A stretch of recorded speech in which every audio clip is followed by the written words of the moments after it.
everyone, I'm Sammy Womack from A Sunny Side Up Life, and in today's video I am going to share with you 6 sacrifices that we still make even after we became debt-free. I think that sometimes we forget that this is a lifelong journey and that it doesn't necessarily stop as soon as all of your consumer debt is paid off or as soon as your student loans are paid off. That is not the end of your journey. In fact, it's a very, very small proportion of your overall financial journey.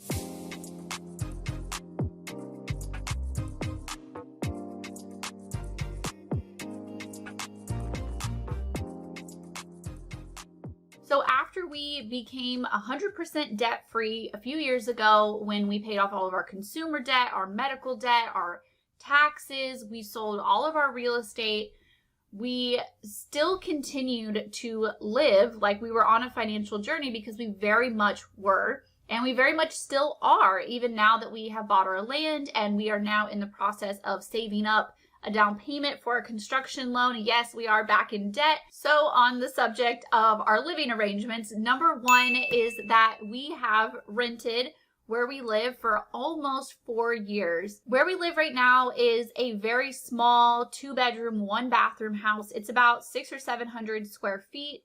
It was built in probably the 40s or 50s. We don't have a dishwasher. We don't have central air, central heat. There are so many amenities that we don't have. And, we have sacrificed a lot by living here for almost 4 years. And the reason why is because our rent is so cheap. We live in a pretty small town in East Texas, so you can imagine that our cost of living is pretty low. But our rent here is only $600 a month, and we rent from an individual, and he has never raised our rent in all of the years that we have been here. So we feel very blessed to have found this house. It is in a safe neighborhood, and we're perfectly fine living here. We're just kind of in tight quarters. But I say this is a sacrifice because living in this close of quarters with 2 adults, 3 kids, a large dog, and now a cat, especially when I work from home, we homeschool, we're home like 95% of the time. This has been a huge commitment. Number 2 is that we drive older vehicles that we have saved up and paid cash for. So in 2016, we bought our first cash flowed vehicle, which was my Suburban. It is a 2007 Suburban, and we paid $13,300 for it, and I've had it for almost 5 years. Yeah, we have had to do some repairs to it. I had my transmission repaired. I had my engine completely replaced, which we also cash flowed.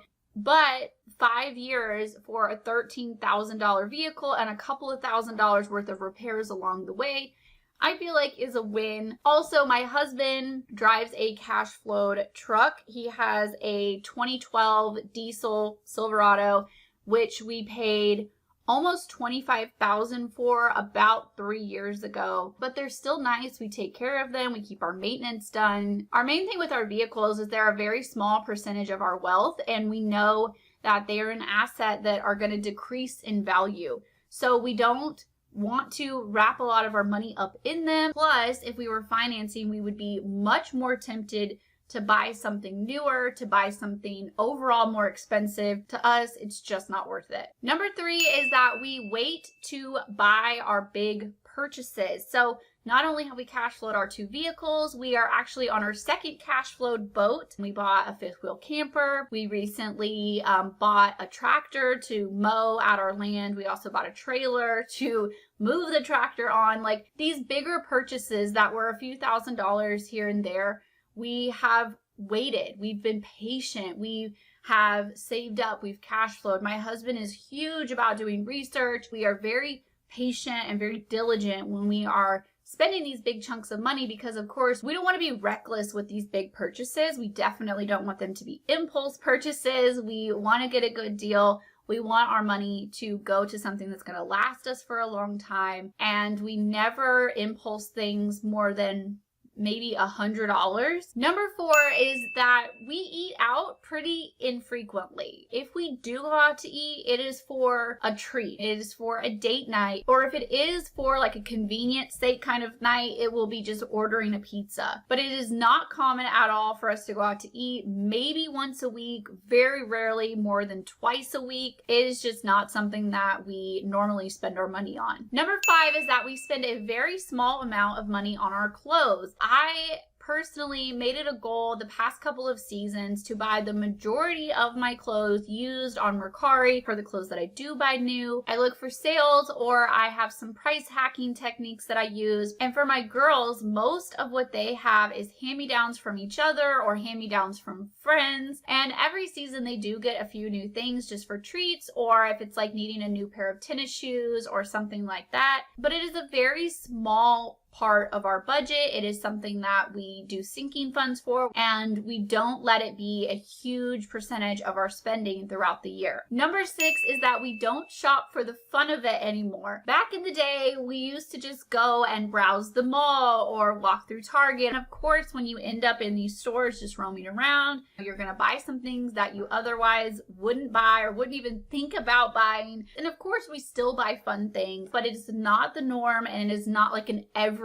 weekend occurrence for us. So I've just named all of these 6 sacrifices, and honestly, I really feel like I should be saying sacrifices because these are not that bad. Honestly, I don't feel like I'm lacking. I am completely grateful for all of the things that I have, and I try to stay really focused on the long-term goal anytime I do get kind of ungrateful or kind of impatient. So my message to you is that if you are making some sacrifices right now during maybe your debt-free journey, or you've recently paid off your debt and you're still on this bigger financial journey, I want you to think about some of the things that you are quote unquote sacrificing, but I want you to also remember why you are doing it.